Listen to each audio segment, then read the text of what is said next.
How did you get involved in basketball? I was a player, so I played junior basketball up to about under 14 level. Where? Oh no, sorry.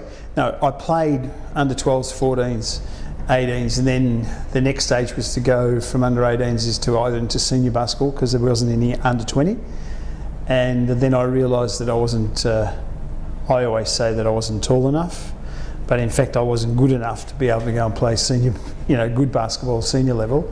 So I wanted to still remain playing or involved, so I took up officiating, and it was also a means of earning some pocket money.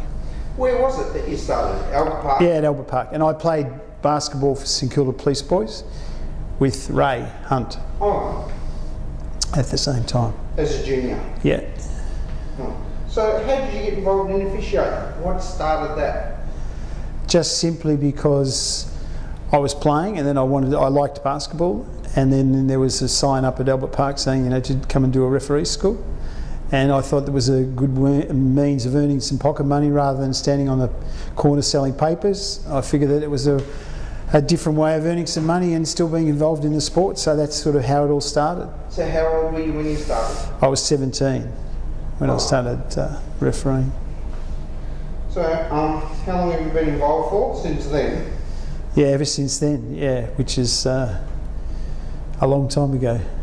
When I first started, I actually had an interesting exercise because I first came out as a beginner referee, and I was refereeing on a Friday night, and Les Dick at the time was the president of the Referees Association, and he was down there on the Friday night, and he came up to me at the end of one game and he said, "Hey Sonny, what's your name?"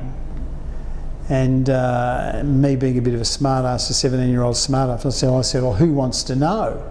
Because I thought he was going to have a go at me about, not being a good referee or making some mistakes or whatever. And he said, "Oh, I'm the president of the Referees Association." And I was nearly about to say, "Yeah, and I'm the president of the United States," but luckily I didn't. And I actually realised, and I just sort of was polite enough to sort of say, my name and whatever. And from then on, Les Dick really took me under his wing and sort of looked after me. So who ran the course that you did? Must have been Henry. I can't remember actually vividly who actually. I remember doing courses. I remember doing my upgrading school, and that was Ron Burgess. But I can't actually, I couldn't totally say that it was Henry at Albert Park at the time. So it's obviously different to what it is now. Did you have a master, or you just get on the court? No, pretty much all I can ever remember is it went for 4 weeks, and after the first night we sat there and we went out onto the courts to watch a game, and we did some theory. And the second week we did some theory, and then we actually went out onto the floor. So we refereed the last 2 games of the, with the 6 games in a night or whatever. And then we did that for the next 3 weeks. And then from then on you were put out onto the court and as a new referee. Certainly different to the way it is now. How has basketball changed since you started, would you say? The athleticism of players is much greater, and the ability to score more and to and as a spectacle, I think it's much better to watch now than it ever was previously.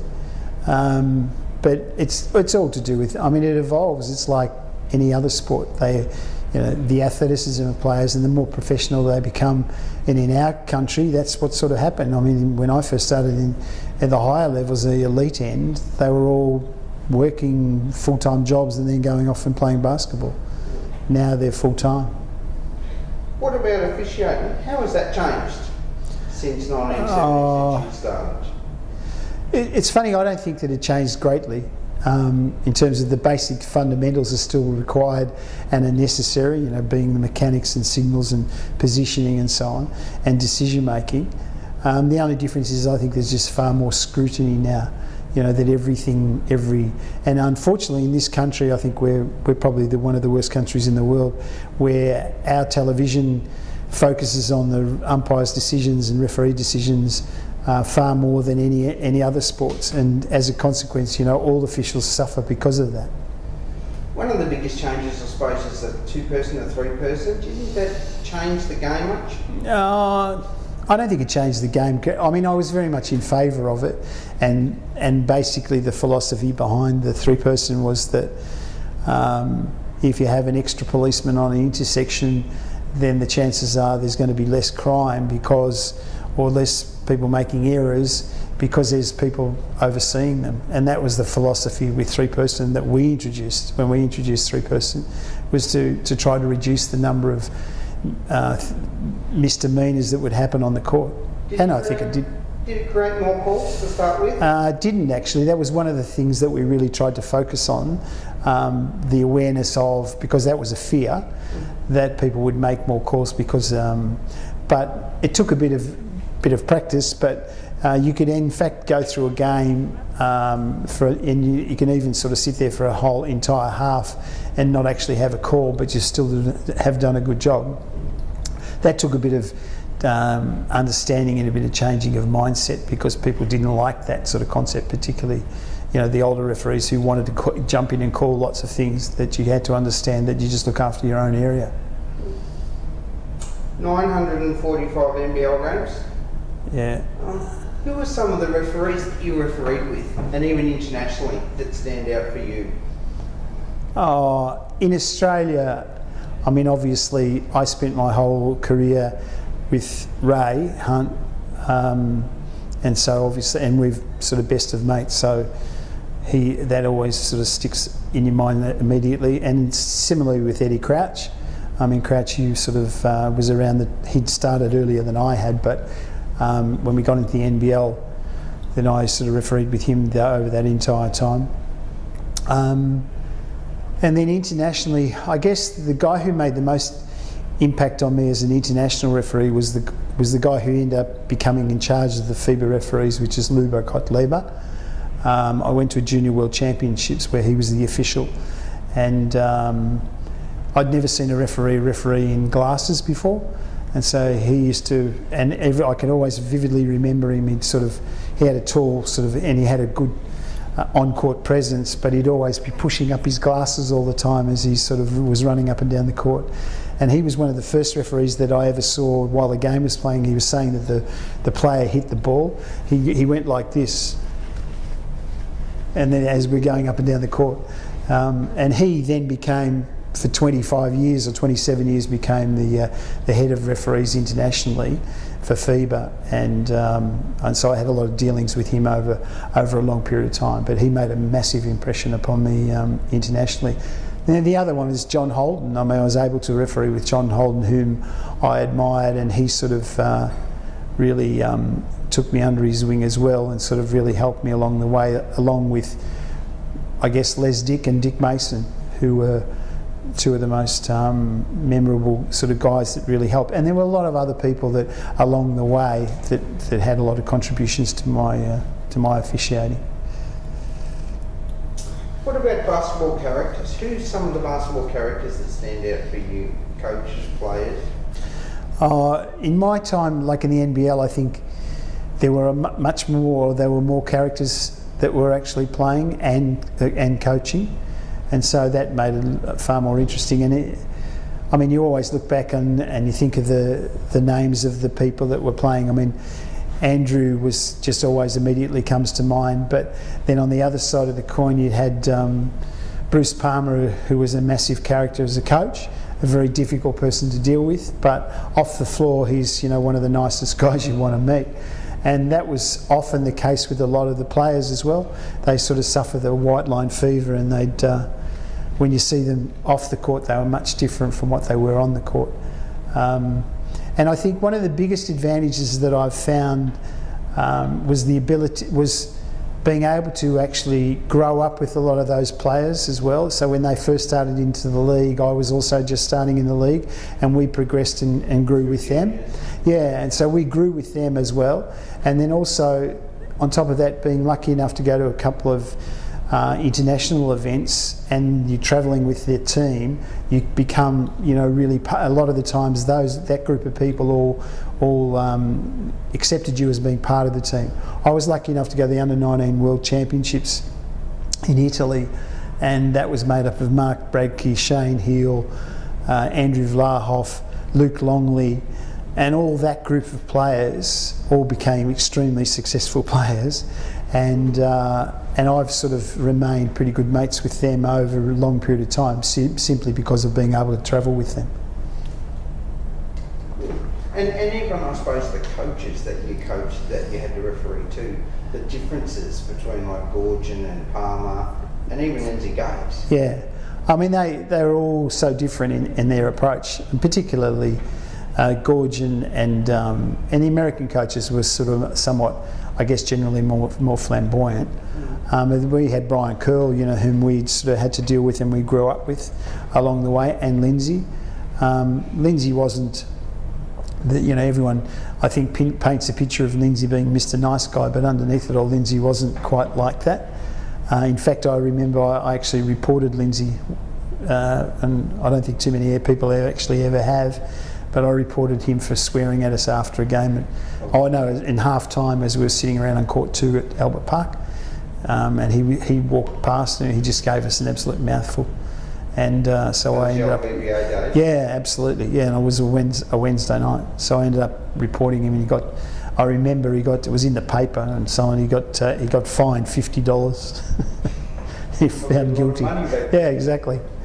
All right. Funniest memories. You've probably got plenty, Billy. Have you got a funniest memory? Yeah, lots and lots. I can't really think of anything specifically that, the biggest experiences that I've had as a referee have been not necessarily on the court, but off the court, and the ability to sort of mix with people and have a really good time as well. And I vividly remember, we used to travel a fair bit together, Ray Hunt and I, and whenever we'd sort of travel, we generally would share a room, and often I'd sort of fly out the next morning to get back home much earlier, and I'd catch the early flight, and he'd wait for the later flight. And so there was an example. We're in I'm not sure which state it was, but I think it was Adelaide, and I was flying out early, and so I got up and had a shower, and he was still sound asleep, and so sort of as a prank, we had the towels, and all the towels are on the shelves, and they're all folded up really neatly. So I got the towels and I just put them in the bath and just saturated them, and then put them all back up all folded perfectly, and put them back up on the shelves again. And so even the towel that you stood on, the face washer, every conceivable thing that you could use to dry yourself was in fact wet, was saturated. And so then I left at 6:30, and he wakes up and goes, "Oh, see you, mate, no problems. I'll catch up with you."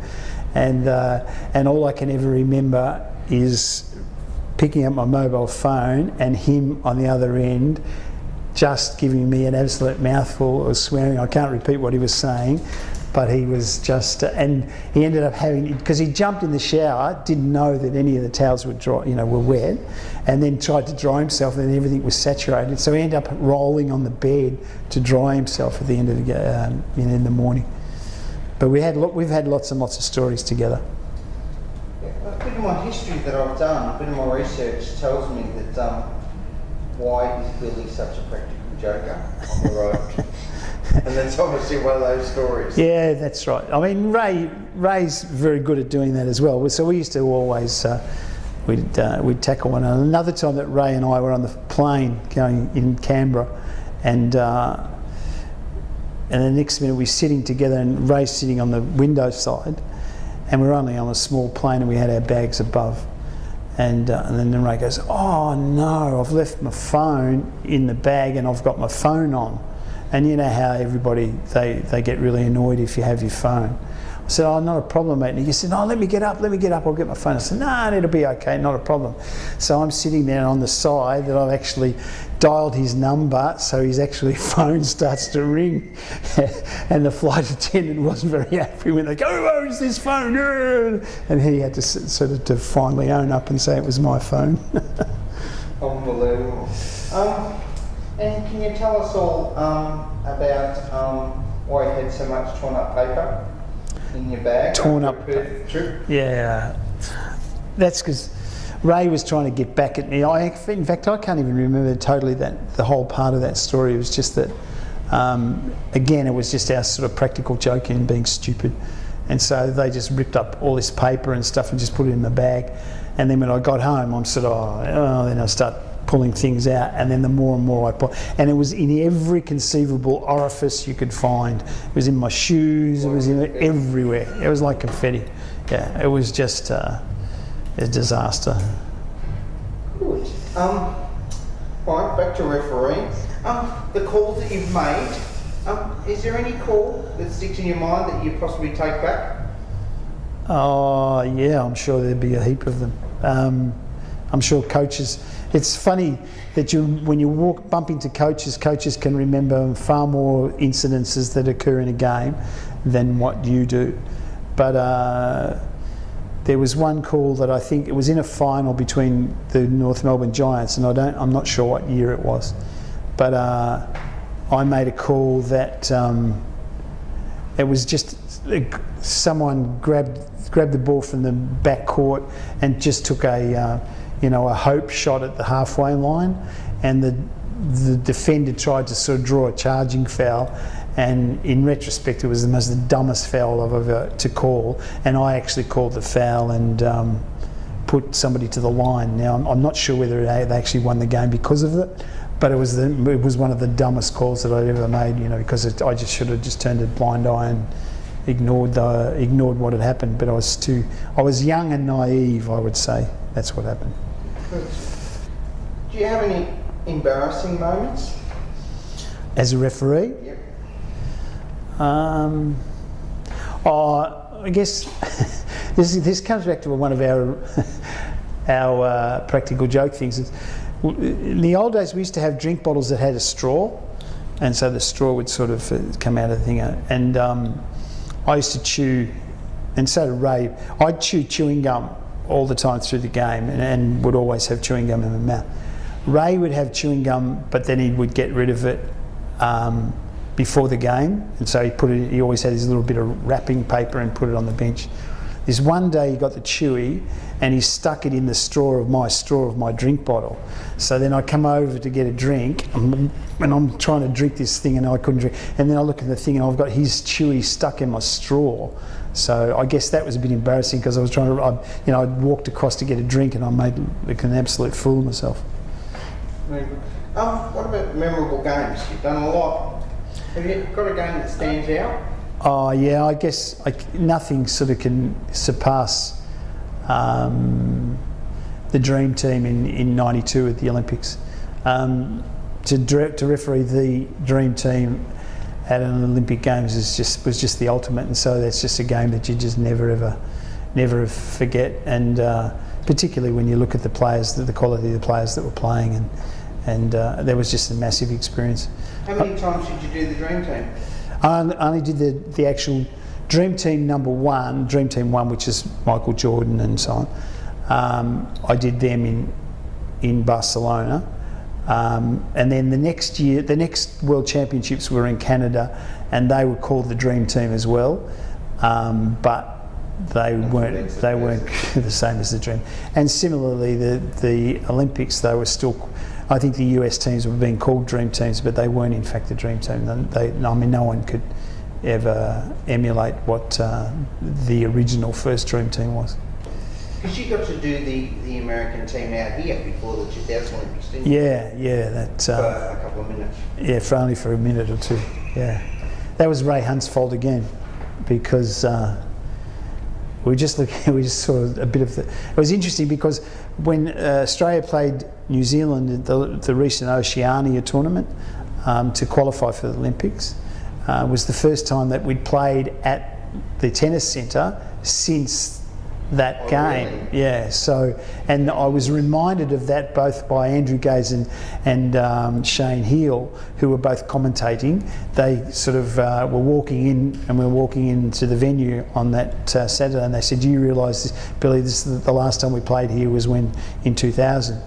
And what happened was that The American team, for some reason or other, were just so hyped up and were really... I'd never heard so much swearing before in my life as they're up and down the corridor as they were warming up and stuff. So they were really pumped for whatever reason. This is 5 days out from the Olympic Games, and so they were to play Australia, and the women had played first and then the men. And so it was Ray and I were the referees, and it was only two-person, yeah. So Ray and I were the referees, and so we got out on the floor. We knew that it was going to be sort of pretty hyped up sort of a game. And what happened is Andrew Gaze took a shot, an outside shot, and Vince Carter tried to defend him, and Andrew has always done, takes the shot and then in the air then pulls the guy down on top of him and makes it look like it's a foul on the defence, when in fact Andrew was responsible. And my little friend Ray was the referee, so he wussed out and called a foul. I think I called a foul on the defence, when in fact it had nothing to do with the defence. So then they get up and then they remonstrate and they start sort of pushing and shoving. Then our little friend Shane Heel comes in and starts really standing up to Vince Carter, so he starts pushing him and shoving him. So finally we restore a bit of control, and then about the next two plays down the floor, I was on the court in the trail, and Vince Carter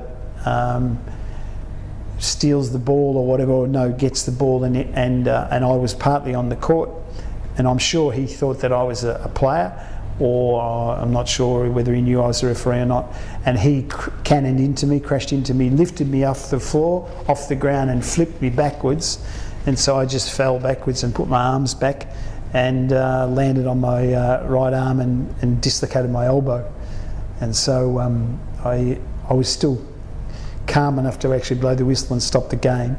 And then the US doctors came in and just said, "Oh, you're in trouble here because you've dislocated your elbow." They were able to put it back into place, and then I wanted to keep refereeing, and our doctor Peter Harcourt said, "Don't be ridiculous. You need to go away and have a rest. You need to be in Sydney in 5 days."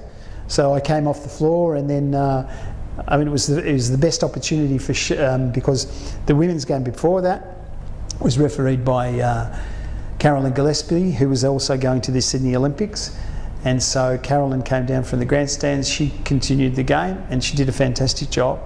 And as a result, because of that, when we got to Sydney to the Olympics, she actually did two or three men's games, for the first woman to do men's games at the Olympics. And so it was all because of what had happened in that game. So it was there was no other Australian referees that might have gone on the board? There was a guy by the name of Mel Cooper who was sitting in the stands, and he apparently just about killed 10 people as he tried to jump down onto the court. Unfortunately, Mel had as Mel was enjoying himself and had a few drinks prior to the game or during the women's game as well, and they decided no, that probably he wasn't in the best shape to actually referee the game, so they gave it to Carolyn. So if you couldn't have gone to the Olympics, who would have gone in your place? Probably, I don't know. I honestly don't know. Probably Ray, I would think. Yeah, that Ray would have been. He said he paid him. Yeah, he actually. Now I remember. That's why he created the whole problem. He would have been. But and I was pretty lucky to get to the Olympics. Good one. Bill, who did you most like refereeing with? Who did I like refereeing with?